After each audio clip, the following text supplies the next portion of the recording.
because we just had Raw Food Week last week, so people are really inspired.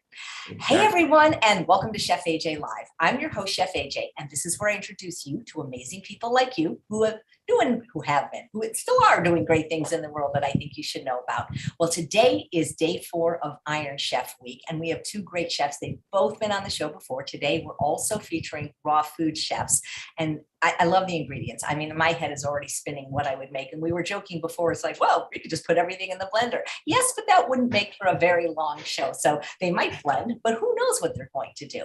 So please welcome to the show, Chef Ocean and Chef James, and let's hear about their culinary point of view. So we'll start with you, Chef Ocean. Last time you were on the show, you made the most incredible donuts. Like my mouth is still watering. I know that you're raw, but what's your culinary point of view? So I was trained in California and actually moved to California so I could live in Malibu and get access to all the great foods there. So really, I'm fresh, organic, whole, plant-based, and I try to use nothing from a jar or a can. So everything's from scratch, and I like really colorful presentations. So I worked at Giuliano's as one of my first gigs as a raw food chef, and he threw flowers all over everything. So I might end up popping in the garden and grabbing a few flowers just to jazz things up. I used to live in LA, and I've been to that restaurant. I had no idea you worked there. What year, what period were you there? That was probably mid 2000s. I think probably 2003. I helped him open the restaurant, and and that is exactly when I started getting interested in raw, and that we could have crossed paths then. That is so interesting. Now I know that eggplant keeps coming up all week, and I can tell you one of your ingredients is an eggplant. But is there anything that you're kind of hoping? Please, I hope she didn't say it's this. Is there any ingredient you think you can't work with? My nemesis is broccoli. I got to tell you, I can eat the stems, but the florets get me every single time. I know that Lissa and Chris were on the show earlier, and Chris is a master of broccoli. And so if I get broccoli, I'm gonna have to think real hard about what to do with that. Okay, well, good. I wish I had known that before, and I would have definitely chosen it. Chef James, welcome back. You're such a wonderful chef as well, and you make raw food beautiful. I know you were at Living Light for 8 years. What is your culinary point of view? Well, for me, it's all about seeing food as medicine. It's why I'm involved in this. I healed myself from a very tragic accident probably about 11 years ago now. And that's what took me into the understanding of pH balance in the body and alkaline fuel source in my own healing adventure. And then I went on to reschool myself for a whole new career so that I could get out and teach this to everyone in the world. Because food as medicine is my mantra. It is mostly raw, but I do break a few rules a little bit more than some raw foodists in that I will steam broccoli, speaking of broccoli, which I love, but I will slightly steam it before I use it. I know that some people like Chris would freeze it, and you're doing the same thing, but the steam brings the chlorophyll to the surface and actually gives it more cancer-fighting abilities than in its raw form. So there are certain things where I'll bring heat in because it is about optimal health. So I do kind of a cooked raw fusion, but it is about 90% raw, living foods. And that's what I teach to people. So if you had broccoli today, you think you could deal with it? Absolutely. Broccoli was my favorite vegetable as a child. So and it's mine too, and it's still my favorite. That is so funny. My absolute favorite is like looking through a little jungle. I would play with them on my plate and think about them being trees, and And broccoli is the one thing I don't care for raw. I just don't. Me neither. It doesn't go well on my stomach, and I think it's that way for a lot of people. And giving it just a touch of steam. You don't have to cook it all the way through. I still want all those vitamins, phytonutrients, and enzymes that are in broccoli, which are amazing, but I'll give some things a little steam if I have to. Great. Well, thank you. And what I'm going to do now is I'm going to take myself off screen. So you'll be able to hear me, but you won't see me until the end of the show. And I know I contacted people on your behalf to get the secret ingredient. And of course, you're able to use anything from your pantry. So could we please unveil the secret ingredients for our viewing audience now? Oh, right. I've been trying to think what's in this box for the last couple of days. Yeah. I love that none of the chefs this week have cheated. Oh, I had avocado techie from Living Light go get mine yesterday, so we'll see. Avocado, I love it. And got some nice big mangoes. Okay, avocados. And what are these? Oh, cucumbers. Oh, it looks like I got all fruits. Oh, this is fantastic. Yeah, so Dr. Graham picked the cucumber and mango is like, I guess he called them universal combiners. And I figured, we haven't done a lot of whole food fats on this show, and people love avocado, and it's summer, so I can't wait. Cucumbers. It looks like Steve made sure that I would have enough. We got multiple of everything here.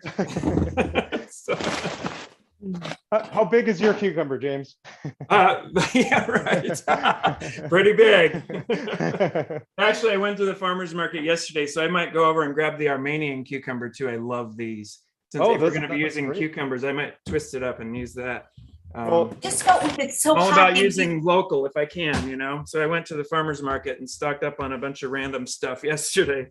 So I felt with it so hot, these would be good summer ingredients. They are, and there's a number of different directions you could go with this. I'm very excited about these ingredients, James, because I'm actually, my diet is fruitarian. So everything on here is something that I use almost every day. If I can get ripe mangoes, I'll eat them. And I did not know that. I did not know that. So I'm so happy this works for you. Oh, this is great. The theme is stone fruits and cucumber. What's nice is you'll be able to show people how to cut a mango. That's the hardest part of mango, is getting that pit out. I love cutting mangoes. I use them a lot. I used to have a mango shucker, which was a special tool that would take the pit out and peel it at the same time. Wow. But I don't have it anymore. It would just kind of go like, it was an oval shape, and it would just kind of go over top of it. I got some nice ripe mangoes here. I think I'm going to make nice ripe avocado. Topping with. Okay, so this screams Mexican to me, honestly. When I was in Tulum, Mexico, these are the major foods that I ate during the day. So I'm thinking I could go, well, the salsa would be easy, but Chef James, I know you are bringing your knife game today. That's what I have people going through. My knife skills class is live, and I have a bunch of people going through it right now in my new online academy. And we do chop up a lot of stuff. I'm going to be doing knife skills for sure. And I'm also thinking south of the border, not Mexico, a little further south than that is what I'm feeling here. And let me see if I have something here. Yes. Okay. I got to get something going first. I'm going to switch over to my other camera so everyone can see what I'm doing here. So the first thing I usually do is just cut the ends off the cucumbers. And then Chef AJ, I know you've seen my bunny rabbits before, but maybe I can tempt the bunny rabbits to come over if I tempt them with these little cucumber ends. Okay, I'm really staying local here. What you're seeing me pull out is some sea palm. This is seaweed. Oh. And I'm going to be hydrating that in some warm water. That is harvested locally here on the coast in Mendocino. Well, I think my specialty is Indian food. So I'm going to try to do, sabji would be a really easy thing to do with all this. I've never heard of a cucumber curry or a cucumber sabji, but the mango would make a great sauce. The avocado, you know what? I'm going to try to do maybe a Thai Indian fusion with this. I think that avocado would be a great centerpiece for maybe a tikka masala or a coconut curry, maybe a green curry. And my technique is I use shredded coconut for my rice. And I think what I'm going to do is I usually soak the coconut in water, but cucumber juice is like organic water. So I think what I'm going to do is I'm going to juice some of these cucumbers and then soak my shredded coconut in the cucumber juice and end up with like maybe a green rice. Nice. And I like the sound of that. See where that goes from there. I have one Thai coconut sitting here, so I'm going to open it and see if I'm lucked out and that there's some good usable meat in here, because this will play into what I'm thinking of doing. Just putting a cleaver into it. Pop the top here. Oh, yes, it has good meat. You never know when you open up a young Thai coconut. Yeah, sometimes you get, it teases you and you don't get much out of it. Right, and I'm going to stick a rubber spatula in there because I want to get the meat out really clean. This meat is going to be my faux calamari for what I'm thinking of doing here. That might give some people a hint as to the direction I'm thinking. I love watching your guys' process. It's so creative. Okay, nice. A good amount of white coconut meat there. Perfect. Get the towel out of the way here. So I've got that ready. I'm actually going to just dice this up real simply here and get it into the bowl with the seaweed, believe it or not, because as this sea palm hydrates, it's going to embed the ocean flavor into the young Thai coconut meat and give it a calamari taste. So there's our way that we're bringing the fish flavor into there. So I just picked up some shredded coconut because I was kind of running low. This is just dehydrated shredded coconut. Let me switch my camera so you can see what this looks like. And I'm going to go to the fridge and see if I have some, I think I have a king oyster mushroom left too. Oh, those are my favorite. I just started using those. So great. They're also another, yes, great thing that you can do scallops or kind of, calamari kind of flavor with. If you cut them in rounds, they would be just like scallops. Like so. People score the top of it too, which makes it look really attractive. Yes, yes. And they aren't really that great to eat raw. For the most part, most mushrooms shouldn't be eaten raw. And these will be going through an acidulation, as you will see. Plus, they're going to be going into this water. Actually, I'm going to cut that down into julienne so it can kind of match all the slices that I'm going to put this into. What word did you use? Adulation? I don't know that word. Acidulation. Acidulation. I'm going to be using, let me see what I've got back here. I'm going to do a blend. I think I'll do grapefruit, orange, and lime. All those. We're going to go into this. Some people might be catching a clue as to what it might be when I say that. So I'm putting the warm tea water, I just heated up my little kettle here, over this seaweed and king oyster mushrooms and coconut. And that can just sit aside while I make the rest of this. So I'm just going to forget about that for a little while and let it infuse the flavors of the ocean into that. Like I'm working with ocean here, and I'm bringing ocean to my dish. So I think I'm going to work on a mango sauce here, like a mango curry sauce. And the mango isn't quite as ripe as I'd like it to be, but it's up here in Oregon, so we don't really get that great of mangoes. But I'm able to, this is how I end up doing a mango, is I just slice it in half and then take a big spoon and get some nice chunks out of it. So that's interesting. I like that. I'm going to do it a little differently. I go down the middle and take the cheeks off each side. Mm-hmm. And then I fillet it. So I take these and quarter them, and then I take my chef knife and put it flat down, and you can just spin around and take the skin off. But that way I get almost all the skin off. There's no meat left on these. And so I love filleting them. In my former life, growing up, we ran fishing charters, so I spent a lot of time filleting. Yes, it was salmon, but I can fillet almost anything. So it just is an easier way to get the skin off for me. So let me show you, Chef James, this is my holy spices right here. Nice. I'm going to try making a curry sauce. So I got lime juice that's going to give it a little bit of acidity. Of course, I have my garlic. If I was making this for someone who didn't like garlic, I would probably use hing. I actually used to tour with the Krishna kitchen, and that was one of the requirements, is they didn't allow garlic or onion. Oh yeah, aphrodisiacs, right? And I learned that it's very easy to put too much hing in something. Have you used that, Chef James? No, I haven't. Not much. I know about it because we had such an international group of students coming through, but I haven't used it. It smells terrible. Really? But it tastes wonderful. It's like, I think it's in the allium family, so it's got a little bit of onion and garlic flavor to it. But boy, you just need a tiny little pinch. Yeah, I've used things like asafoetida That's the same and thing. other different things that the students from India have shown me, you know, their alternatives for the alliums. Yeah, hing is another word for what you just said, asafoetida. Oh, it is. Okay. Yeah, it's just another Okay, name for it. so I do it's have easier it. to write on the spice bottle than It's asafoetida. that I do use that. I have it right up here up next to my stove. I do love Indian cooking.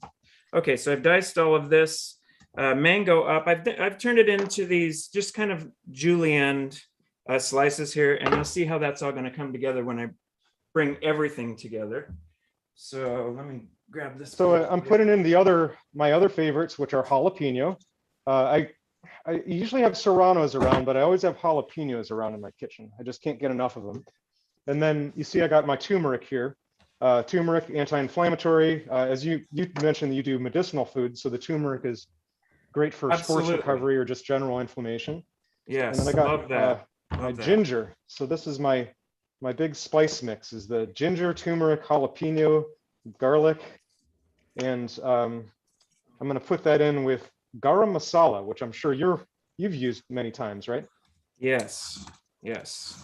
Love very garam much. masala. Now this is, some people consider it an Armenian cucumber. It's actually in the melon family, but it's exactly the same flavor of cucumber. And I am going to use this because I want to stay local. I told myself if I can use a local ingredient, I want to do it. Of course, I can't do that with mangoes. Right. You know? But I do love going down to the local farmer's market, and I got this one from a local farm. And so I'm going to use this. Same thing as cucumber, though. So I peeled the entire thing. I'm going to go right down the middle here.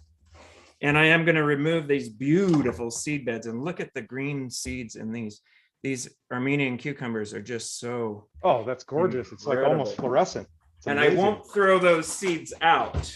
You know, I see people flying through on cooking shows and they'll like scoop seeds out like this or something and then just throw them in the trash. It's like, what in the heck are you doing?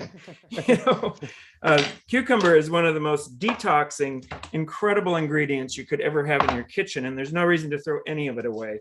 You know, save it for juicing, even the skins, if you're actively juicing.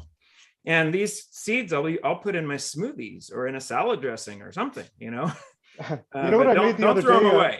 Chef James, is my friend Victoria, she's a raw food chef from Sweden, and she recommended that I do melon seed milk. So I saved my Gallia melon seeds the other day, and it made sense. I eat watermelon seeds all the time, so she was right. It was fantastic.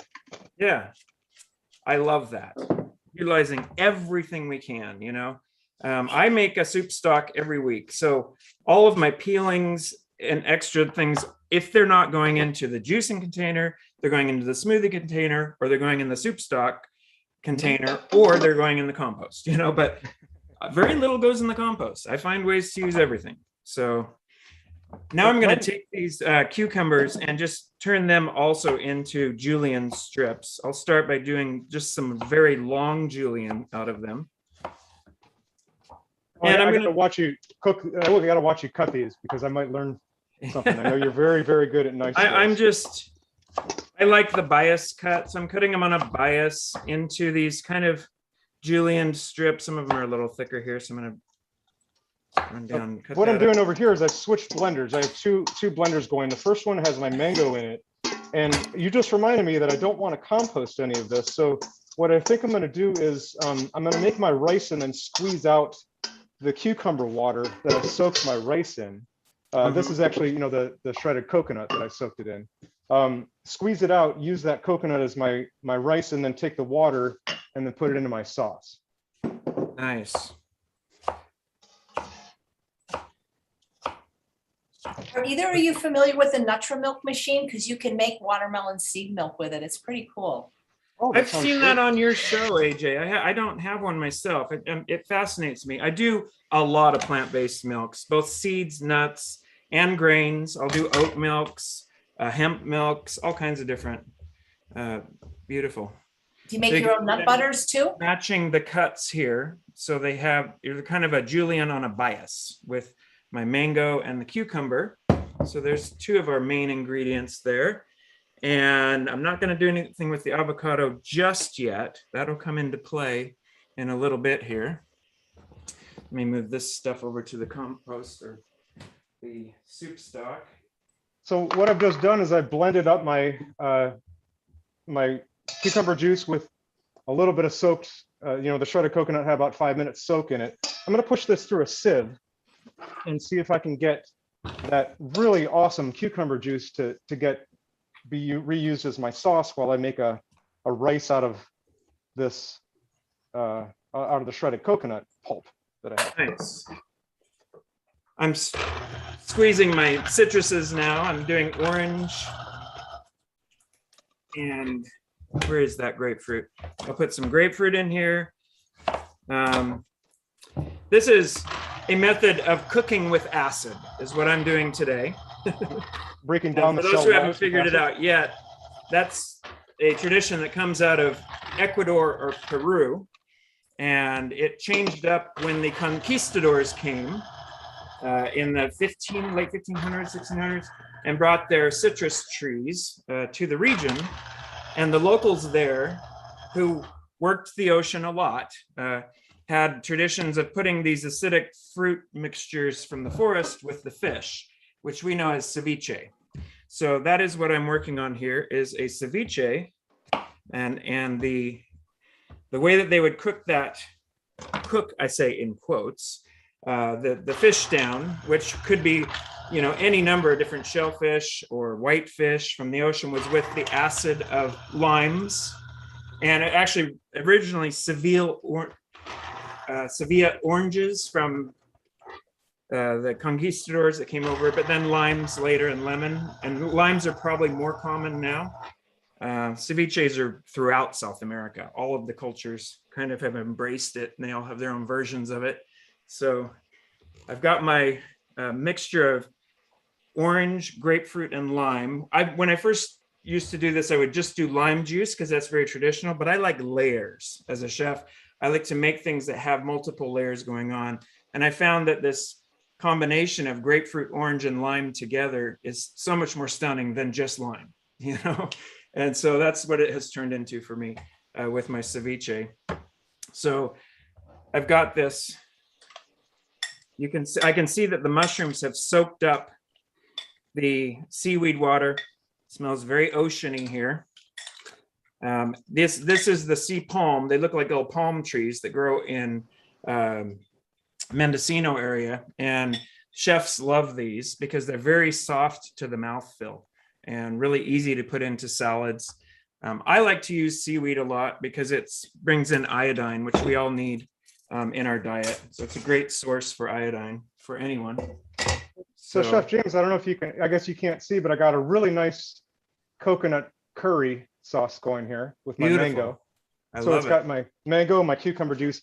What I like to do as a fruitarian is I have these dried mulberries.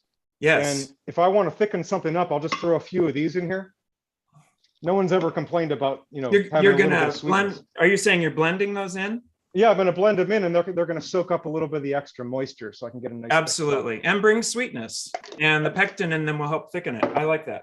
Yep, peppers and sweet is what I'm going for. A sweet and spicy, one of those dishes where you eat it, and then your mouth gets hot, and then you eat it a little bit more, and then your mouth gets cool again, and then it heats up, and then by the it's a vicious cycle, but it's really fun. I think I'll put a little bit more of this cucumber in there. And I'm dropping some more ginger and turmeric and I think I have enough garlic in there, but I want to get a little more ginger and turmeric and some little more jalapeno just to offset that mulberry sweetness. Okay, now I'm going to bring in some heat. So I'll get out a pepper board here and grab some peppers. I've got a few different ones going here. If people don't know, when you go out and buy your jalapenos, if they have any bit of a little blush on them and you set them in the sun, they will totally turn. These were green and now they're turning red, you can see. And red is the final color that they would want to go to. All peppers usually have a color in mind as they're ripening. Very few are actually green. But I have some Fresno chilies here and some jalapenos. I think I'm going to save the jalapeno for the avocado sauce that I'm going to make. And I'll put the red, because it's beautiful, Fresnos, which are kind of a little milder than jalapeno, into the ceviche itself. Ceviche commonly does have peppers. It's from South America, and they love their peppers. So I will bring that spicy element in for sure with these Fresnos. So I'm just going to. How are your avocado roses? I bet you're extremely good at avocado roses, right? I do flowers of everything. I think the one that my students are most impressed with is the apple, the huge bouquet of apple rose that I do on top of my huckleberry apple tort. You can see pictures of those on my Facebook and Instagram. They're fun to show people how to do, but it's the same principle as how you would do an avocado rose as well. Well, you might have to guide me through. It's been a while since I've done an avocado rose. But okay, are you going to do one of those? I'm going to try. Yeah, I saw a YouTube video a little while ago that showed me a new technique that I haven't tried before. So we'll see if I'm successful at it. But Nice. then I think I might do another sauce too. I always like to do contrasting colors. So I have a lot of green in here. I've got orange, green, and from the avocado, and the orange from the mango, and the green from the cucumber juice. So I might try to incorporate a tomato chutney in here as well, and see if I can start my plating. Nice. I'm chopping up the red Fresno chilies into just juliennes here, just a fine julienne with my knife, just running down them real quick here into a real fine julienne, and then I chop that julienne in half. But like I said, I'm putting everything consistently into a very similar cut, and I've decided julienne is the shape for this ceviche. So the colors are coming together beautifully in the bowl. I'm sure that Ocean would agree with me when we say eat the rainbow. Oh yeah. As many colors as you can get into one dish, that's your multivitamin for the day. Yep, so, you got it. Bringing it all together. I love seeing those rainbow salads. Sometimes people make a salad that it literally has every color in it, and I love it. Yep, and I'm going to, I think I might throw a twist on this at the end and do some fusion with a trick that my great friend and teaching partner, Alicia Ojeda, Chef Alicia, showed me. I know her. Yeah, she and I ran Living Light together for a stint there. She came there for 2 or 3 years, and we were co-directing and teaching together. It was a blast. I love her. We're very close friends. So, but she showed me a great little tip while she was there that I'll show you at the end here and mix things up. So now I've got these beautiful colors going on here, the mango and the cucumbers and the Fresnos. I'm getting the smells and the flavors of this coming up. I love ceviche. It's really a fun, easy thing to do, and something that most people have ingredients for a lot of times sitting around. You usually have some kind of citrus available. And in the summertime, this is a really easy thing to make and very refreshing. Very refreshing. You mentioned, so you're going to use the seaweed as a calamari? The seaweed is going to be in the finished dish because this is so tender and has a wonderful mouthfeel, and actually adds another color. It brings a green into the finished ceviche, and it continues to provide that ocean flavor as you eat the ceviche. So I really do love having it in there. We did this down at the World Veg Fest in San Francisco, and it was a huge hit. But my crew from Living Light, Danielle and these different people that I had with me, got stormed so quickly by the hundreds of people that were watching my demo. They literally felt like their life was because they were just like, the people just swarmed up to get one of these little ceviche tester samples. We only had a few hundred to give away, I've had to elbow people out of the way before I'm done too. So I cut up. They are a little bit too long, so I did cut down the sea palm into a smaller size. That's going in with the fruits. Let me show you what I'm doing here, Chef James. So I got a tomato chutney going. So this is some cherry tomatoes, some really ripe cherry tomatoes that I got recently, some sun-dried tomatoes. And here's the secret. I actually learned this from Grant Campbell. I don't know if he meant to tell me, but allspice and tomatoes, you can make a ketchup almost immediately if with just those 3 ingredients. Really? Mm-hmm. I use sun-dried tomato, or actually use I should say sun-dried tomatoes in quotes Uh-huh. for making my ketchup too. These are mine here, and I make these in the dehydrator. Mhm. And so these I do toss with Italian herbs and garlic and a little bit of either an acid or an olive oil on there, like lemon juice or olive oil. And then I dehydrate them and store those. That's one component I always want to have around.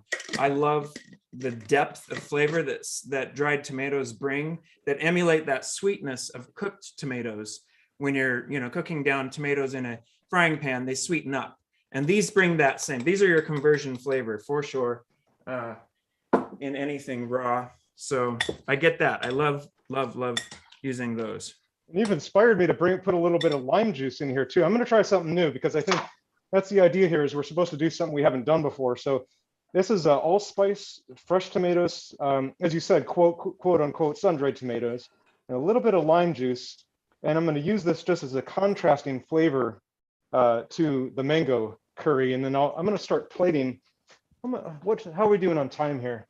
You guys are fine. We're not making it 20 minutes. But what's neat, you guys are so calm.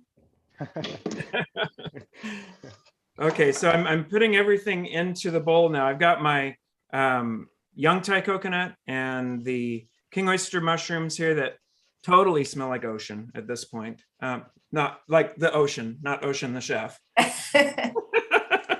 We don't know what ocean smells like. Right. So, and there's that. And now I have my acid here, my acidulation ready to put on there of all these different flavors. And Acidulation, I love that. That's a new word.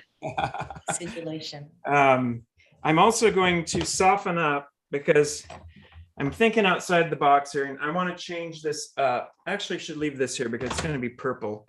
I was at the farmer's market and found this cute little purple baby cabbage here. And so I'm going to do some purple cabbage to go with this. I'm going to shred it really thin here and throw some acid on that as well to soften it up, which I commonly do when I use purple cabbage. I'll take the core out. Let me switch to my other camera here. And then I will just make a real thin chiffonade kind of cut out of this cabbage. You could use a mandolin to do the same, but I'm just trying to get it super thin. And this will be a component of fusing this ceviche into another dish when I get done here. And it was actually the avocado that made me think that direction when I was thinking about making a try to finish up this plating here. And I just had an idea. I have never had a dessert made with cucumber before. And I just got an idea. A dessert with cucumber. A dessert with cucumber. Have you ever had a dessert with cucumber? I'm thinking here. I don't know that I have. You got me there. I've had dessert with avocado and I've had dessert with mango. So Right. if I can sneak a cucumber in there somehow, I'm gonna work on that. I'm gonna put some acid on this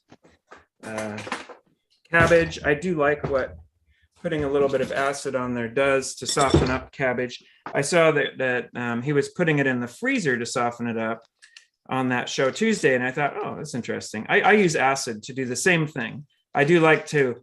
This will bring out the purple color. The whole thing turns into a beautiful pink and softer texture by the time I plate it up and put it together later. You'll see. And either lime or lemon juice will do that to your cabbage. So I ran it through a sieve there just to catch the seeds out of the lemon. I don't know why, but I thought one of you guys would make spring rolls. I kind of did that kind of the thing on your show last, so I got to change it up. You remember we did wraps. Right. No, when I thought of those ingredients, that's what I thought of. Chef AJ, that was actually, I think I'm going to try to make a dessert spring roll. A dessert spring roll. Wow. Yeah, I really want to try this. I'm going to try to finish this up and see if I can get something interesting going here, but I'm going to try to make a sweet dessert spring roll. Nice. Okay. The only thing is we never get to taste these, but you guys will taste them and we'll have somebody. Right. I know, and you know, I didn't have any. I've been really good at sheltering in place here. Not hard to do in Mendocino. I live up in a cabin up in the redwoods, and so I really have only had like 1 or 2 people in my house since all this stuff started. That's a very interesting tool that you're using, Ocean. It's all right. Yeah, I got a whole pack of them. They're these kind of plating things. I'm going to see what I can do with it. This one might be a little bit too chunky for this plating technique, but I'm going to try to. It's just kind of a way to spread out the sauce. It's beautiful. Without smearing it all the way across the plate. Let's see. Okay, the next thing I'm going to bring in is tomatoes, and this is real typical. It's more of traditional in Mexico. The ceviches down in Peru wouldn't necessarily have tomatoes as much, but like I said, it's all over South America, and they do bring tomatoes in Mexico. Got these beautiful little golden cherry tomatoes at the farmer's market yesterday, so I'm going to throw those in there, and I'll put some red ones in too, just for the color effect. I want to have all the colors in here. This is keeping it local. I love all these local ingredients here. And so let's put some red ones in there as well. I'm just cutting them lengthwise here to open them up for the color. Now, ceviche, people think of as just a fish dish, but it actually does have a range of all kinds of different vegetables and different things that they put into it. It really has grown over the centuries because it's been around for thousands of years, you know, in different iterations. And it has really spread throughout the world. And in South America, they have these cevicherias or something. They have a word for them. These little cafes that are just ceviche all over the place. Oh, wow. Specialize in all different forms of ceviche, vegetable ones, fish ones, all kinds of stuff. So I'm just pulling from the traditions of all the things I've seen those different cafes doing when I pull mine together, you know, and it's different every time I make it. Just playing. Color, texture. Beautiful. And I'm see what I can do here with the avocado. It's not quite cooperating with me, but okay, now I'm going to get my there we go. Acid on there. So I'm pouring this juice over the entire thing. This is that mixture of different acids here. We've got grapefruit, lime, don't forget and to acidulate. Are my acidulation here? Yes, that is breaking down and softening everything, and helping to cook that mushroom. I actually sometimes I use wild mushrooms in ceviche, but the same thing. I put them in hot water first with the seaweed to bring the flavor into them. So it really does cook them, because you got to cook wild mushrooms. You can't. Nobody can eat them raw. I'm going to be right back, because I definitely need to get myself a flower on this plate, and then I want to leave myself enough time to try this new idea I just came up with. Awesome. Okay, so there's my acid in there. What should I do with this? Let's just set this over on here. It's not going to hurt if it drains into there a little bit. All right, so that's sitting and doing its thing. Now I'm going to get my sauce going here. So I'm going to pull out a small blender here. And I was thinking when I saw those avocados earlier that I should do some kind of crema for the top of whatever salad or whatever that I'm making. I like the little Tri-Best blender. So this one, the cool thing about this is that it fits, the blade fits right on your mason jars. So when you're making a salad dressing or whatever, it's just easy to blend it right in the jar and put it away. So I'm going to use the little blender jar like this to put my ingredients in, and then it'll be quick and easy to just make up a little spicy avocado cream sauce to put on top of this. I probably should have used a smaller flower. Maybe I'll put it on the side. There we go. Have you seen the, you can just take your chef knife and pop the seed out like that. Or on avocados. I'm always buy your avocados with the pit on, by the way. The belly button on. When you open them and they have black lines going on throughout them, that's because that belly button was off and they start to oxidize. This one's not as beautiful inside. But the other thing you can do is just take your thumb on the back and pop. and then it'll pop right out. Most people don't know that. So either of those methods work for taking the pit out. And now I'm going to quarter these, peel them. And I don't really need to chop them down a ton because they're going into the blender. I'm going to make a sauce out of them. Actually, I might save some to dice for the garnish as well. That one seems really diceable. It's a real nice, perfectly ripe avocado. Good going, Steve. It's always good to have someone that worked for you go buy your ingredients because he knows how to choose what I like. He was Steve and I would go on the road to all the veg fests from Canada all the way down through California. So he knows what it's like to be with me choosing produce in the stores and how picky I am, especially with stone fruits. That probably freaked him out, AJ, when you, because they're a hard one to get, sometimes ripe. I'm working on what I think is going to be a really fun dessert, but let me tell you what I'm thinking is this kind of looks like a spring roll to me, with a cucumber on the outside, maybe more of like a sushi roll. So I think what I'm going to do is try to candy this cucumber.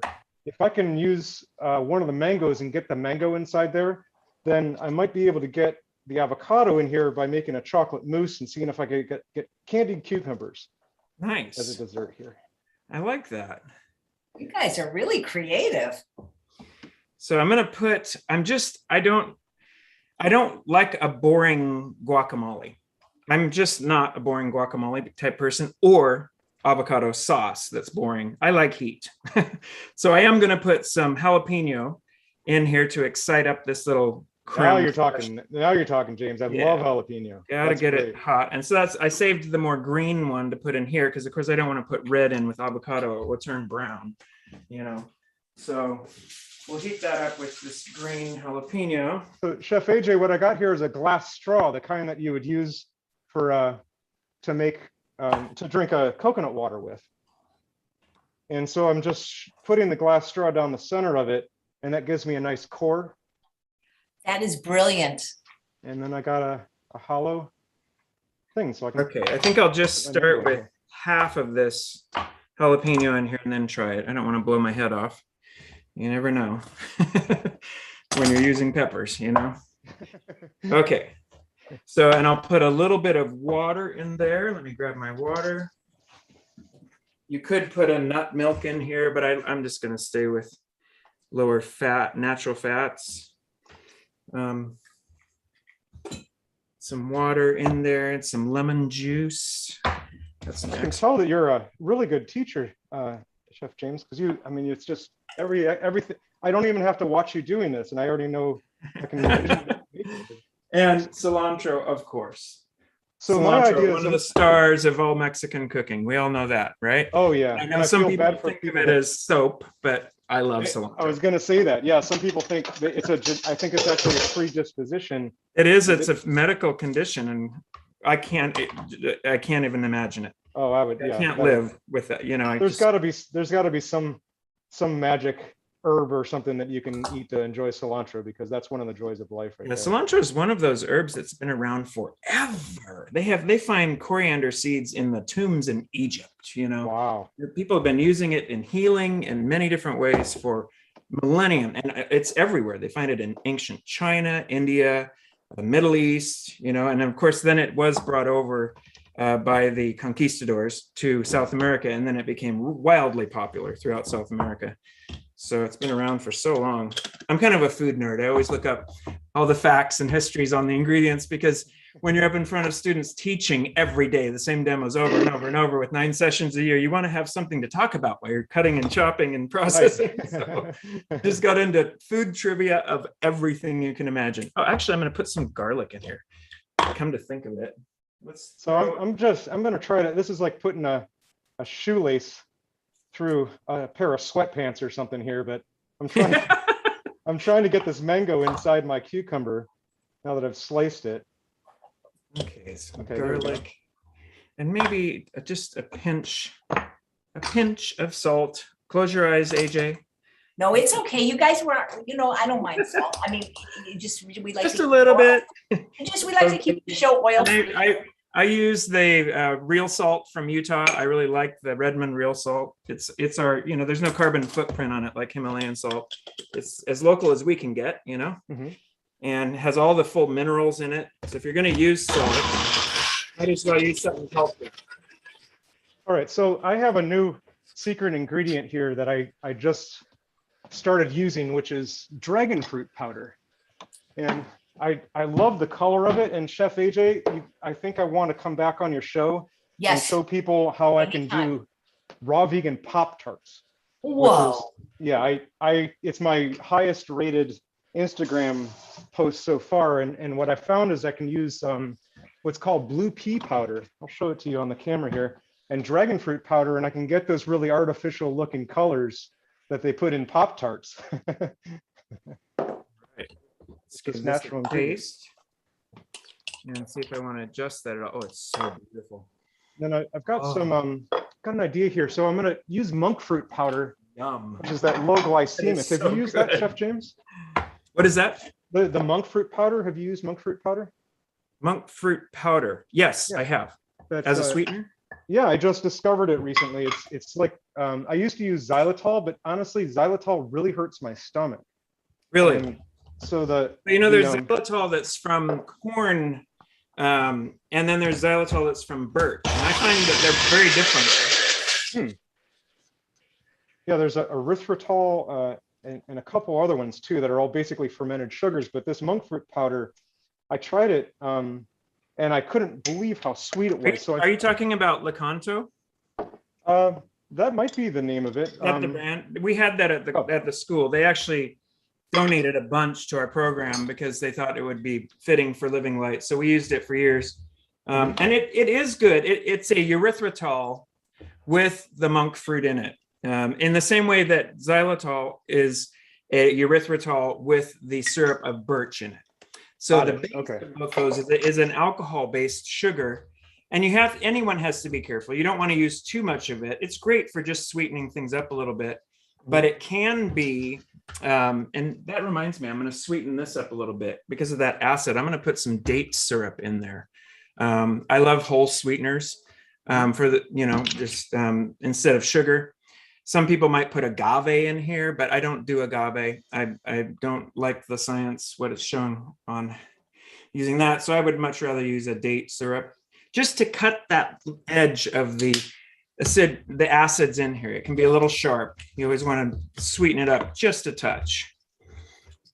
So what I'm thinking I'm going to do here is I'm going to take this dragon fruit powder and mix it with the monk fruit powder, and I'm going to try to candy my cucumber with it. But then I just realized I got to put some avocado in here.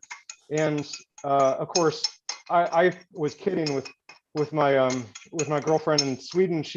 I said, if they could just give me anything like okra or broccoli, I'm just going to dip it in chocolate and just call it.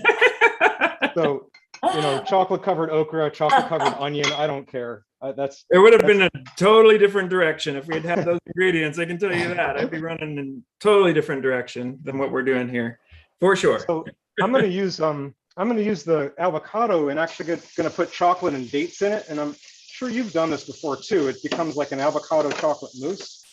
Yes. Yeah. That's going to be my angle on this, getting the avocado into this. I'm taking some scallions here. I'm going to cut these on the bias and throw them in there too. There is usually onion in this. Red onion could work in a ceviche as well, for sure, and would bring a lot of bright color. In fact, I have some red onion in the fridge. Maybe I'll grab that and throw some of that in there too, because I'm just thinking about my SSS BP. And anyone that studied with me knows that's your sweet, sour, salty, bitter, and pungent. And when I'm coming up with the perfect balance of what I like to have in a dish like this, I'm thinking about all of those. And pungent does play in there for me. I've got drama with the peppers in there, but I like to have some kind of onion. And I'm not going to have garlic in this because that's not very typical for this kind of thing. There will be I put a little garlic in the crema that's going to be on the topping, but inside it's going to be the onions and the peppers to counter the sweetness. So I think I read that as the rule for any dressing. If you can get all 5 of those in a dressing, you've got a winner. Yes, and soups. When you're making green soups, blended soups, you know, in the Vitamix with kale and different stuff. Just thinking about and balancing out, like putting orange in there is amazing, to bring that sweet side in to counter the bitter of the kale, you know, and then putting some green onion in there for a little bit of umami and, you know, taking it into a more less of a sweet smoothie kind of thing and more of a soup, you know. So just, yeah, the sweet, sour, salty, bitter, and pungent always come into play.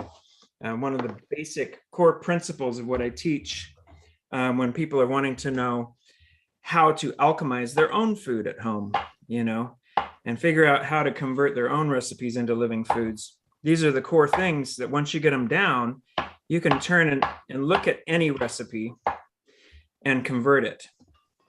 It's all about textures and flavors. So you can see here, I got my avocado in my blender. This is going to be just a 3-ingredient sauce. I like these little date rolls. I get them because they're already kind of pureed. But you see these, when I first went, you know, it's been about 20 years since I've been raw vegan. And this was the only thing available usually when I was traveling. So I used to eat a lot of date rolls rolled in coconut, and you could find them at almost any Safeway. Great snack for when you're hiking. I love that. Hey, James, Liliana says, I am enrolled in Chef James' new culinary program and having so much fun with it. I highly recommend it. Great tips and cooking skills. Awesome. Glad to hear that. Yes, she's such a beautiful soul. Actually, I'm going to go down and help her custom design her plant-based kitchen. I do that with people via Zoom and or live, and she's right down in the Bay Area. So I'm going to drive down and do a little custom kitchen makeover with her as well. So people are asking, what is that? A clematis flower? A clematis flower? Which flower? I don't know. I'm catching up with the chat because I'm not sure where. It might be this one that I'm showing here. It grows in my backyard. It's a vine that climbs up the side of the house. And if someone can tell me what that is, that'd be great. I would say it probably is. Yes. Beautiful. And it's edible?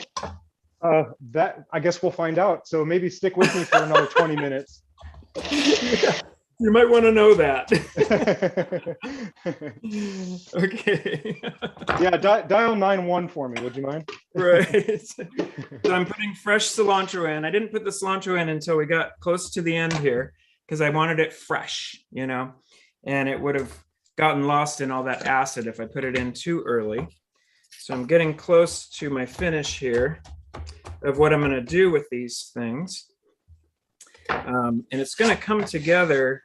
I'll show it both ways, how you could plate this up as a classic ceviche, but then how you could do something fun and put a twist on it for some fusion.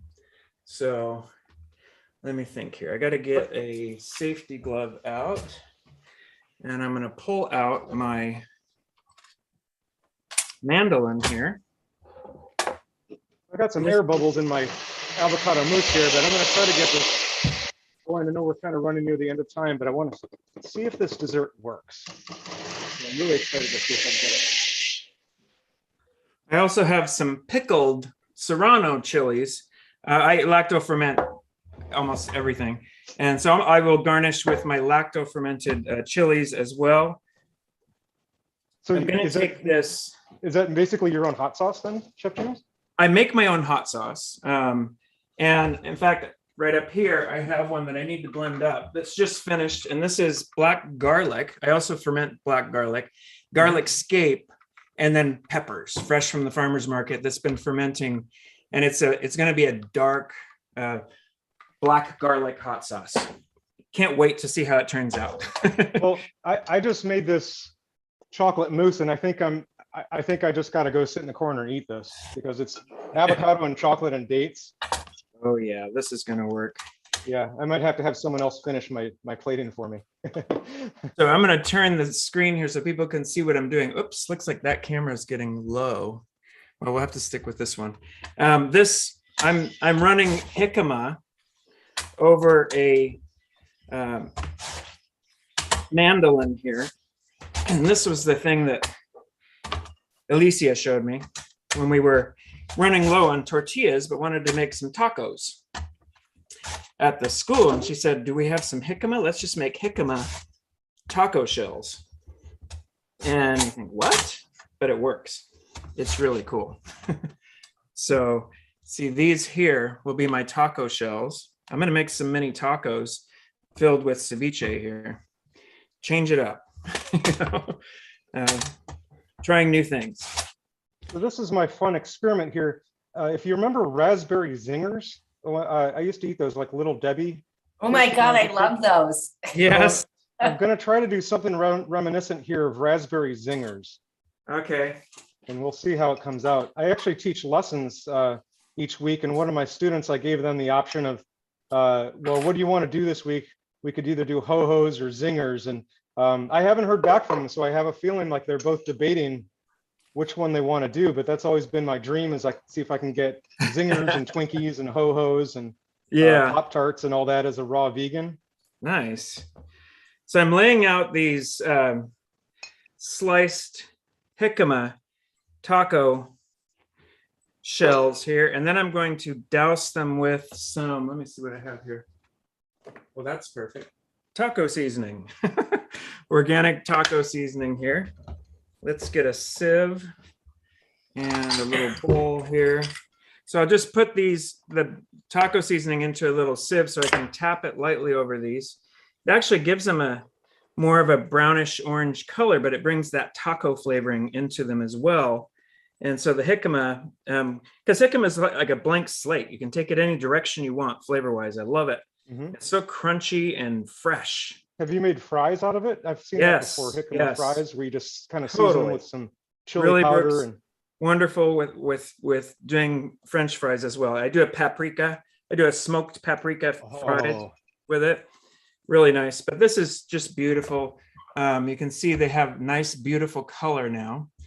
And those can be just put on the table as a finger food. You know, people can just load their own and eat them as they go, because they just fold up just like a little taco, and you can load them up with whatever you want. Oh, that's cool. I have, being the food geek that I am, I do have some little taco props somewhere here if I can find them. Oh, of course. Yeah, that's essential to making that taco shell shape. These wonderful little, I don't know if people have seen these before, but you can lay out a taco shell in these. It's beautiful. And then you can just load them up and they're ready to go. I think I have some candied cucumber.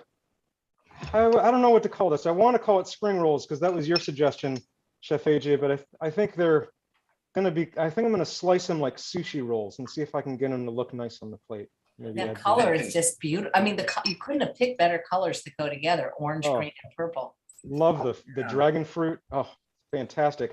I just want to put it on everything. Okay. Okay.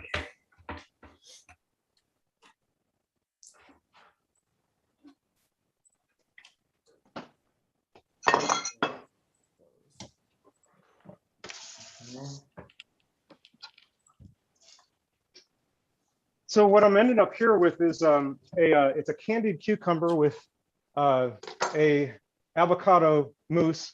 I could have spent a little bit of time making it look less green and maybe a little darker, but I just wanted to move on to this portion of it. But I'm going to try to slice it into a little candy, make it look like a maki roll. Those are beautiful.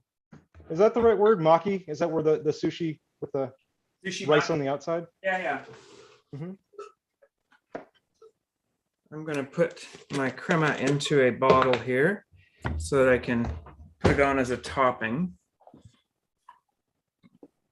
Just curious, guys, if we had done the 20 minutes like the time, would you have made something different if I said, okay, you got 20 minutes?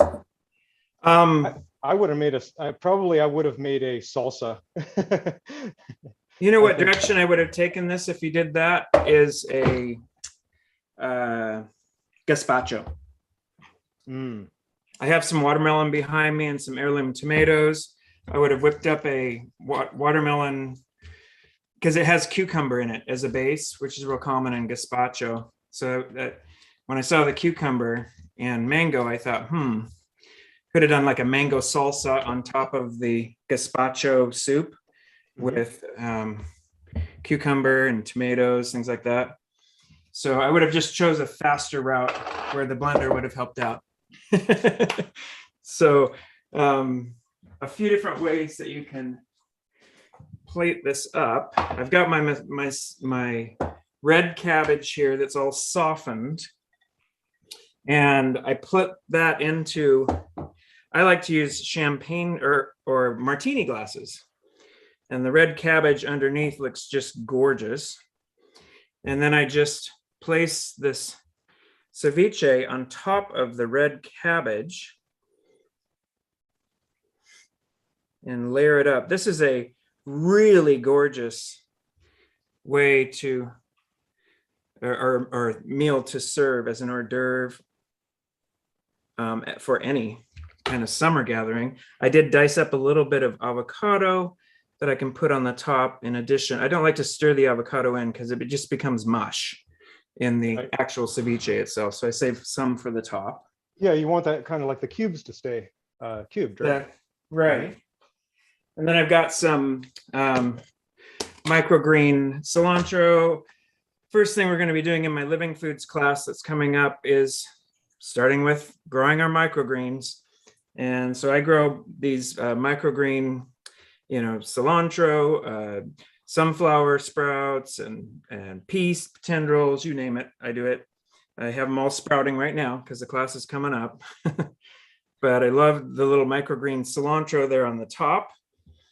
So if you imagine a table with a bunch of those on it, this is really delicious and refreshing. And that is classic ceviche, Peruvian style, the way they would serve it, down in Peru and Ecuador. They both argue over who originated the first ceviche. And I'll let them argue that out. I'm not going to decide for them. So if you're from Ecuador, you think Ecuador is the birthplace of ceviche. If you're from Peru, you think Peru is. I'm placing a little bit of a baby gem leaf in each of these tacos first. I always line the bed of my tacos with a leaf if I can, just to kind of hold the ingredients. I'm going to put a little bit of the red cabbage in each one of them. I love the duality and flavor that the lemony red cabbage brings as well. And then I'm going to put ceviche instead of taco filling in these, which will make these a really wonderful, refreshing taco. So you, how's your, it sounds like you're plating up. I am. Excellent. Well, I think, I don't think I can make this look any better. So I'm going to stop and just watch you for a while, Chef James, because I said your skills are amazing, and I know you've got excellent knife skills, and looks like your plating skills are top notch. I wish that my second camera battery would come back on here. I want you to be able to see what I'm doing here. I plugged it in for a second, so I'm going to turn it on here so that we can get the sky view again. Let me grab that cord. Oh my God, it's so beautiful. Everything I'm seeing, it looks like Hawaii ocean. Yeah, I do spend a lot of time in Hawaii. I have some property there that I'm going to be going out to. I like to go climb the coconut trees and just drink coconut water. All of this messy Marvin table here. I got a lot of stuff going on. And you know what? I promised Victoria that I was going to use her national berry, which is the lingonberry. I found some frozen yesterday, so I'm going to drop some of these on the plate.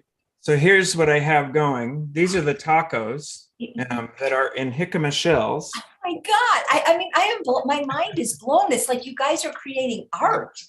And I will then, of course, top these with my spicy avocado crema. I'm just like that's an amazing compliment coming from you, Chef AJ. I mean, I'm serious. Like, I'm not just saying this. I mean, I am just like, I'm blown away. It's like, I don't even care how it tastes. It's just everything you guys are doing is so beautiful. And when I paired you up, I mean, I had no idea you guys were going to just like blow me away like this. Boom, baby. We're doing it. One of my students knows Chef James. I think actually probably some of my friends have been through your course. And he said, well, you got paired up with a worthy opponent here. So I was practicing my juliennes last night. I actually saw a post on Instagram by Chef James where he showed the different cuts, and I was like, ooh, oh boy, this is going to be a tough one. So yeah, look at the colors on that. That's amazing. Oh my Chef God. James, you really knocked it out of the park. And now I have my Serrano, pickled Serranos. That's that last I little. mean, you guys are like TV level, man. The duality of flavor that these bring to whatever else is going on inside is amazing. If you haven't done lacto fermented hot chilies, when you see them in the farmer's market, do them. They're so simple. Just a 2.5%, brine. And these are from last summer. I'm still going through last summer's stock. They last forever. They're just wonderful.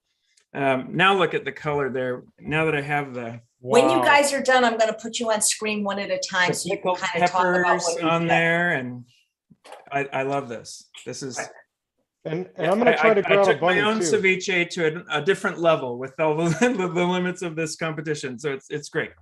Wow. You always have to challenge yourself. I'm going to put you guys I'm going to put it back into speaker mode. So you've been side by side, but now it looks like you're both done. Ocean, would you like to go first? I'd love for you to show what you did, kind of just talk about what you did and what it is. I know that we can't give exact recipes because you made it up on the spot, but I'd love to just have you present your dish to. Yeah, that sounds great. And let's see if I can get, you see, there's a little bunny right there. Ocean rescues bunnies, you guys, if you saw him on the show before. If you haven't, go to that episode because he made raw vegan jelly donuts. They were amazing. So, okay, so is it my turn now? It is. Excellent. So I wanted to go a certain direction with this, which was Mexican, but I thought that since Chef James Sant was going to go kind of south of the border, I went with an Indian dish. So what you're seeing here is Nice. a tomato chutney. This is sun-dried tomatoes and fresh tomatoes with some allspice. And then I soaked some shredded coconut in the cucumber juice. So I juiced the cucumbers. That gave me a really nice green coconut base here. And then I plated that with a mango curry. So there's a mango curry sauce, which has turmeric, ginger, garlic, a little bit of hot pepper, and some garam masala. And then I tried to do my best avocado rose here. The avocado wasn't quite cooperating. So what you're seeing here is I would say it would be an avocado green curry or maybe an avocado tikka masala. And then I had a little bit of time left over and Chef AJ gave me an excellent idea of trying to do a candied cucumber maki roll. So what I did is I made a mousse out of dates and avocado and a little bit of cacao powder, and then took the avocado, hollowed out, the cucumber, took the seeds out of the center using a glass straw and then stuffed it with mango on the inside. So you can see right here, there's a little bit of mango pieces sticking out, and then candied it using monk fruit and dragon fruit powder.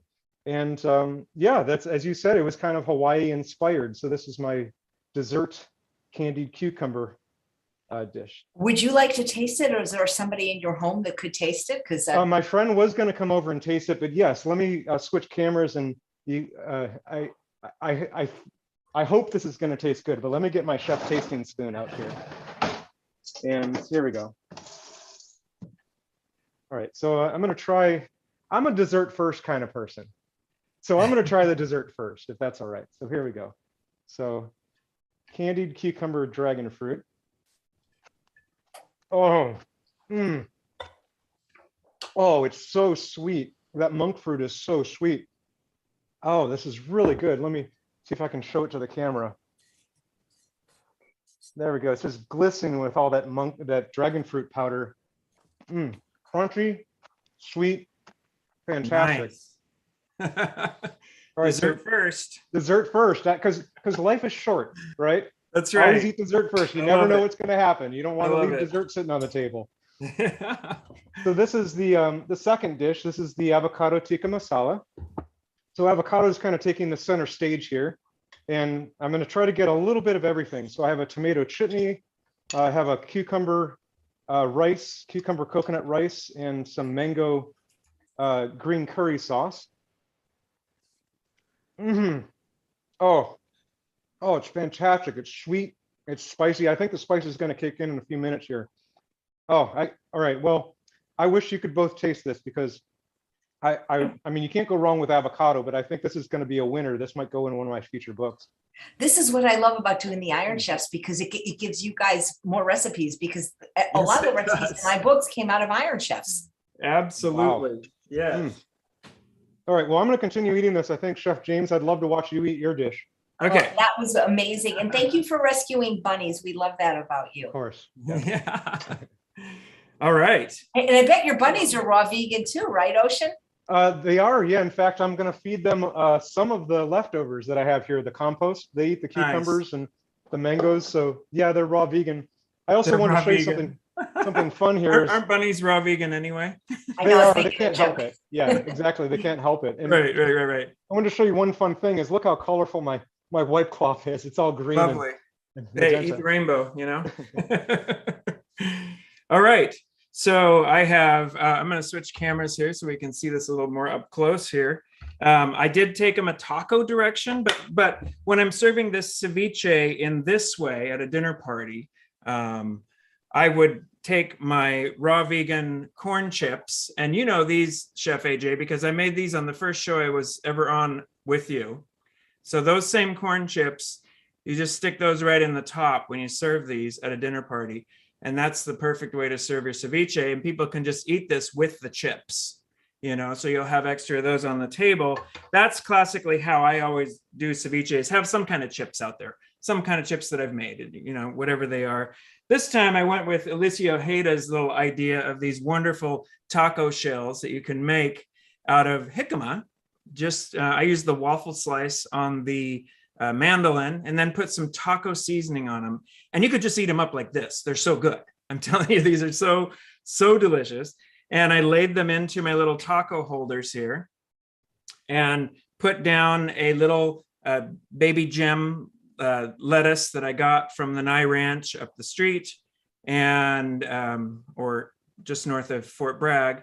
And then I could line it with the purple cabbage and the ceviche, and then I put on top my avocado crema that I made with water, lemon, cilantro, jalapeno, a little bit of garlic in there and a pinch of salt, and it tastes wonderful. I just kind of did that one on the fly, but when I tasted it, I was like, oh yeah, gotta love it. You know? So that's my little tacos. So I've kind of fusing the Peruvian with the Mexican here, going across the border there. By bringing in Alicia's little taco idea here. And I'll pick this up from my little holder here. Love Chef these James, I think we're only 10 hours apart, so I'm going to hop in the car. Yeah, right. Yeah, so I need to drive up to Bend and see my kids so I could come by and share some with you. You know, I just found out I'm going to be a grandfather in February. Oh, congratulations. Wow, congratulations. Yeah, my daughter's going to have a little boy on the month that I was born. I'm a February baby too, so very wonderful. happy about that. The only thing about tacos is you have to turn your head to eat them. That's the only thing. That's why I like tostadas better, because they go in the mouth. Oh, wow.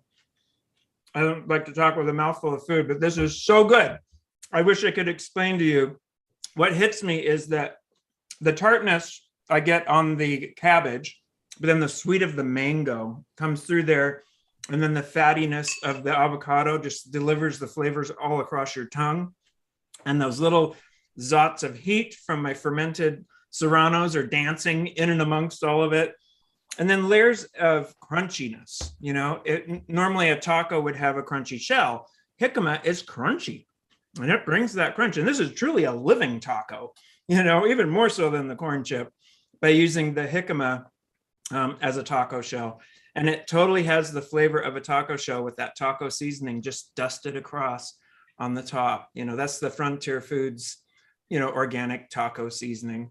So that was the main thing I heard, Chef James, was when you bit into it, I could hear through your microphone the crunch, crunch, crunch, crunch. Yeah, I've got a new microphone here that really picks up everything because I'm teaching live so much, you know, and so I switched to a much better microphone. And I've noticed that you have to be careful, even when you're chewing, people can hear it, you know. So the other thing that I get in here is that ocean flavor is in here. You know, with that little bit of the sea palm that's wrapped through it, and that kind of rubbery texture that the mushrooms and the young Thai coconut bring definitely has that texture of calamari, in the background, which would be typical of a ceviche. And not that I'm not one of these people that tries to have to imitate meat. That kind of whole thing is weird. But I'm just bringing the textures and flavors that are classic for ceviche, since it really was something that was birthed out of cooking and acidulation for fish, cooking in quotes. It's not really cooking, but making it safe to eat, we should say. That's our word of the day. Remember on Sesame Street when there was a letter of the day and a number of the day? Chef AJ, you learned a new word today too, as well as me, acidulation. Acidulation, I love it. It rolls off the tongue so well. I love it. I use it a lot. I'm going to use that when people say, "Can you be somewhere?" I'm like, "Sorry, I'm acidulating right now." Well, we have the choice of, if we're going to soften something in raw foods, we're either going to use an acid or we're going to use the dehydrator. That's a typical one that will really soften things down nicely. Or a little bit of steaming, and acidulations really do work when you're going to soften things up. When you're using raw vegetables and you want to put them in something, put them in an acid first and let them soften up. And then, it works. The other one is salt. But, I'm steering away from using salt to soften things up as much. Because a lot of people don't want to have that. Chris Kendall used the freezing thing. How does that work in raw food? Like freezing?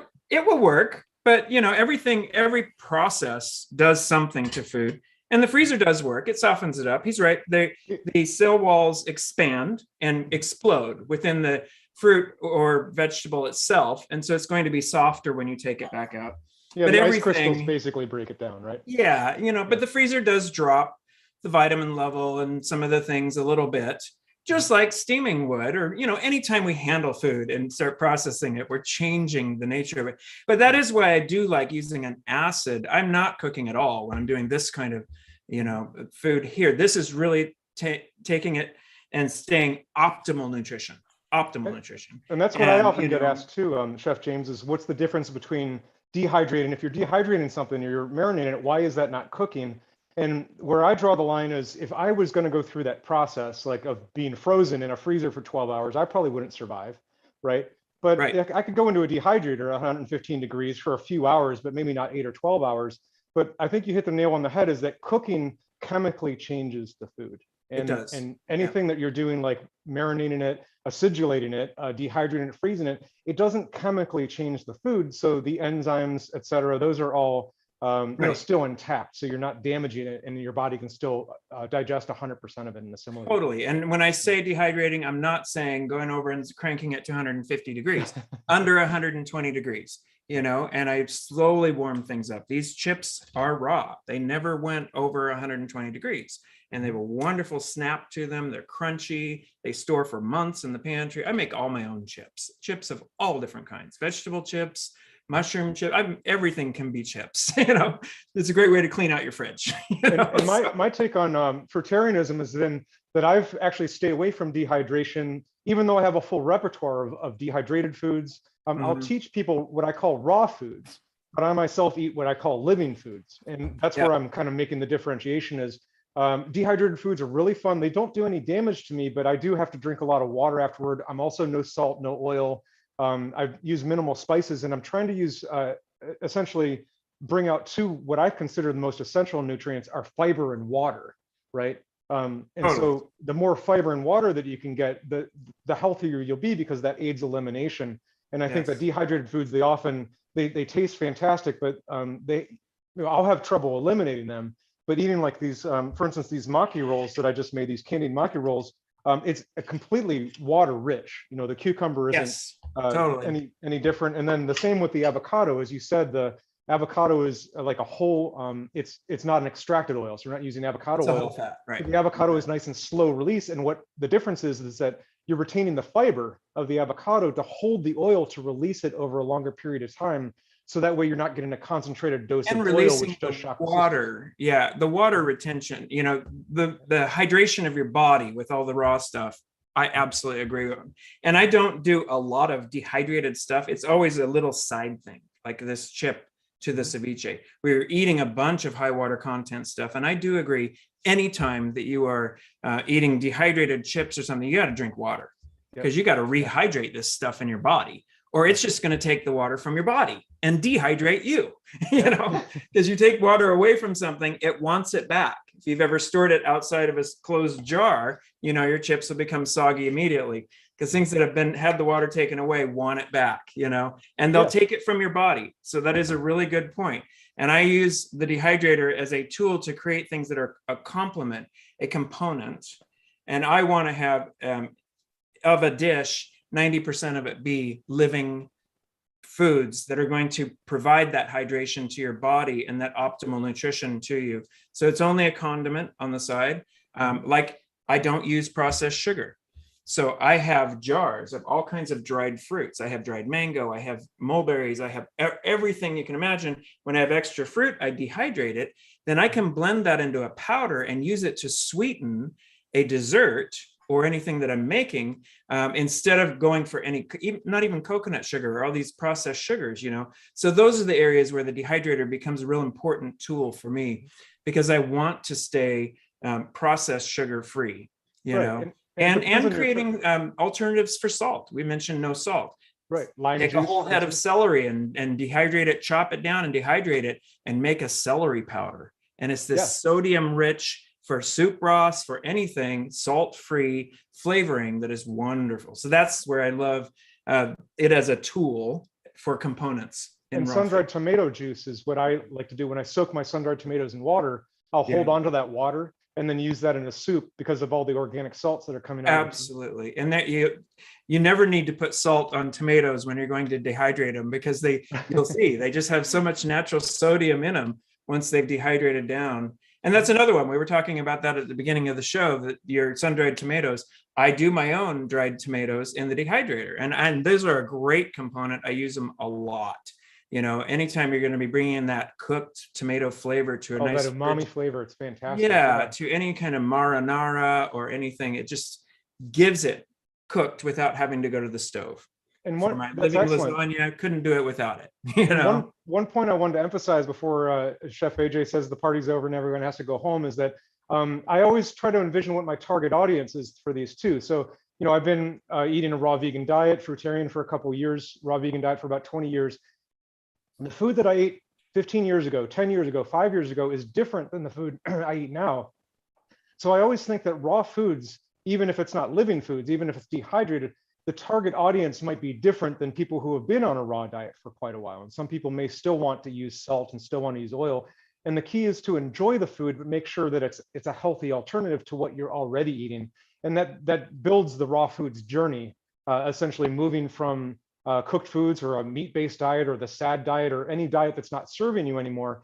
As you walk through it, I think it's important to make sure that we're not pushing ourselves to move on to a more restricted diet, that we're allowing our body to adjust to, for instance, steamed foods or cooked foods first in a vegan way, and then moving over to more of a raw vegan diet, moving to a living foods diet. Yeah, and I fully was 100% raw when I healed myself and brought myself to a younger version of myself. Literally took 10 years off my life. You look great, James. You look fantastic. I'm almost sick. I'm coming up on 60, and I feel like I'm 35.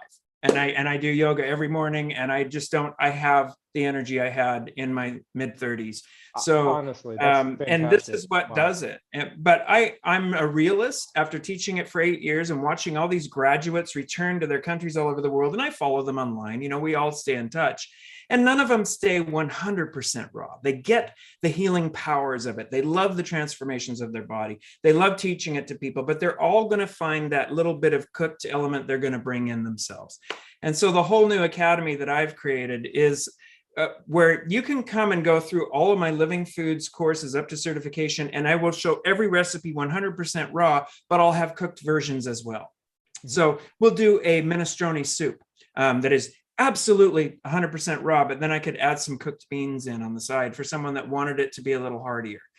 Sprouted first, of course, and then pressure cooked pinto beans that then could be added in, not cooked in, added in once they're drained to the raw soup. That's cooked raw fusion. So this class will also have a lot of cooked raw fusion because people can't make that 100% dive sometimes. And I want transitional food that works for people to make it more palatable for the entire family, and so that they will stay with it And if they hold themselves to the 100% raw rule, a lot of times they'll just say, well, I tried raw and I couldn't do that. And it's like, well, why didn't you just stay with it and bring some more cooked back in? Yes, and that's get the principles of the living food and all of the richness it can bring to your body. Think of it as a pie chart. It's how I teach it. Do 80, start at 50% raw and then find where it's going to land for you. For me, it's about 85% raw.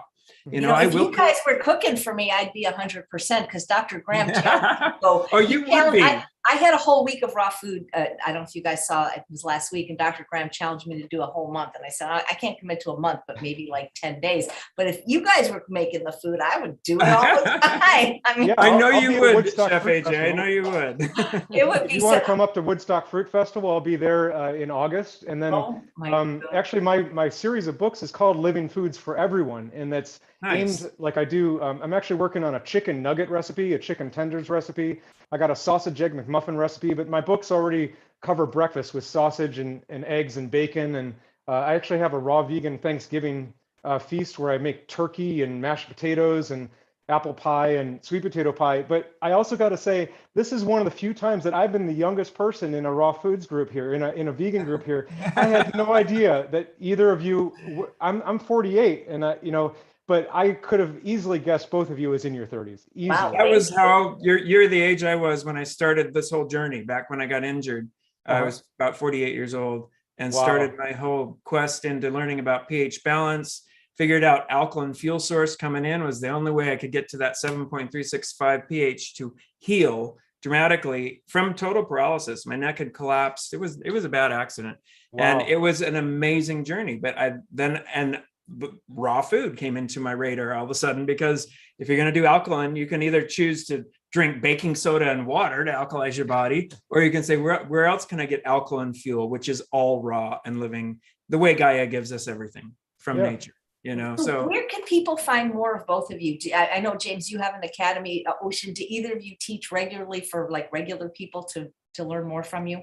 Yeah, I have a website, rawvegan.love. I'm actually going through a redesign right now, but I do online Zoom lessons. I have several students right now. We meet once a week. They tell me what they want to learn. So they can name almost any dish. I mean, working on, like I said, ho-hos and Twinkies. And really that's what I think, I want people to get interested in their food.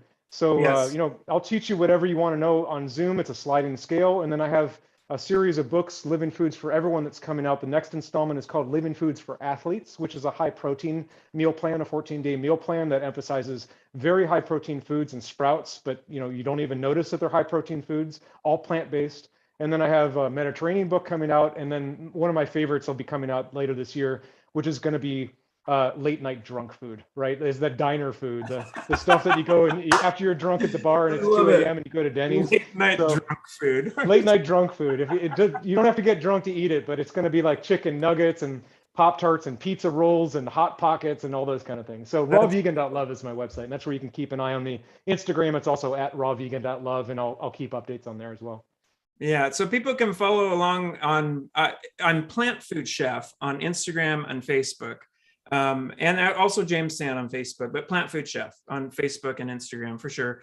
And if you do a dive into my photos and my scroll there, you'll see a lot of recipes on there. I have a YouTube channel under Plantfoodchef James Sant as well. And I'm constantly populating new recipe demonstrations with the recipes on that YouTube channel. So people can check that out. But, we're only 9 days now since the launch of my new school, and we've had at least one sign up every single day so far, which is great. So I'm way ahead of myself on the number of signups versus how many days it's been open. So it's really great. For $27, you can go in and do this kitchen transformation course on my plantfoodculinary.com, which is all about creating. When I work with people and coach them, a lot of times they just want to know, they have the standard American kitchen and all the tools of a standard American kitchen. Now they've decided, even if it's not about raw, they just want to go plant-based, and they're going to have the CSA box coming. They're going down to the farmer's market, getting all this produce, but they don't have all the tools and the flow in their kitchen. And this is a whole course on how to reset your kitchen. Like I'm going to go down and do with Liliana in the Bay Area, to be working with and moving through fresh produce versus processed foods, whether that is all your condiments, all your crackers, all your cereals. And what we do is a kitchen audit, where you audit everything in your fridge, in your pantry. Then there's the list. Now you know what you want to learn. Now, if you come to my classes, we're going to go through and do all those things, because I do every kind of pickle, every kind of condiment, every kind of dish you can imagine, and show people from the base level up how to grow that into a non-processed food lifestyle. Whether you're totally vegan or not, whether you're paleo, whatever you are, you can benefit from this, because we can all benefit from more plants. So that $27 course is a kitchen reset that is fantastic. Then it leads into the knife skills and knife and equipment mastery for the plant-based kitchen. And that's the course everyone is in right now that they're taking. It's got a whole bunch of great recipes. They are raw vegan recipes to use up all the stuff they're chopping and practicing on to get their juliennes and all their slices down, and blended recipes and pestos that use the Cuisinart, and just all the different tools in the kitchen. So they become comfortable with all the tools it takes to do plant-based food, whether it's like you and I are doing, Ocean, or how Chef AJ makes food. All of these skills are the skill sets that a home chef needs to know. And it will just make life quick and easy for weekly prep when you get home with all that big CSA box, how to store it, how to pre-prep it even before you go into the fridge, so that you'll get it to last, where in the fridge to put it. All the different kind of tips like that is what people need to know, And then I'm going to be diving in. I'm just starting to film right now. I have all my sprout trays going and everything, to the Living Foods 1 class. And there's Living Foods 1, 2, and then Mastery certification. After that, I'm going to do a top of the line raw vegan desserts course, but I'm saving that for later. I don't have a huge sweet tooth myself, so I'm going to get all the Living Foods courses done first. But believe me, I can do incredible desserts. I grew up, my father's a baker, and so I've known how to bake from the time I was a tiny kid, and so that I have a passion for all that. And so that'll come into play in the most guilt-free, healthy desserts you could ever imagine, And there's desserts through all my courses too, but that one is a real high-end, like wedding cakes and all the really incredible things you can do with Living Foods. So it's just rolling out. It's a whole new school, the Plant Food Culinary Arts, a Living Foods Academy is what it is. So always bent towards everything being as living, sprouted, awakened as it can be. If we're going to be cooking something, we're going to sprout it to life first. Activate that life force energy that we all feed off of in turning what Mother Nature gives us into healing foods. So it's really fun. I'm very excited. You made Sounds me like you're want to go changing to the world, James. That's great. You made me want to go to culinary school all over again. Where you can do it from the safety of your own kitchen on your own time. I have pre-recorded lessons and food demos throughout these courses, but I'm going to be, now that we're starting Living Foods 1, live with them once a week, where we all make food together and get to have a roundup discussion live via Zoom with all the students, where we bring it all to the table, literally, together, and taste the food we're making and really talk about flavor balancing, texture, all the different aspects that make great food, which I can't do just online with a recorded class. There's certain things I need to be in live in the kitchen with, like when they came for 8 years here and studied at Living Light. And the minute I figured out Living Light was not going to make it post-COVID, I thought, I'm taking the torch and going forward on this. This teaching will not die.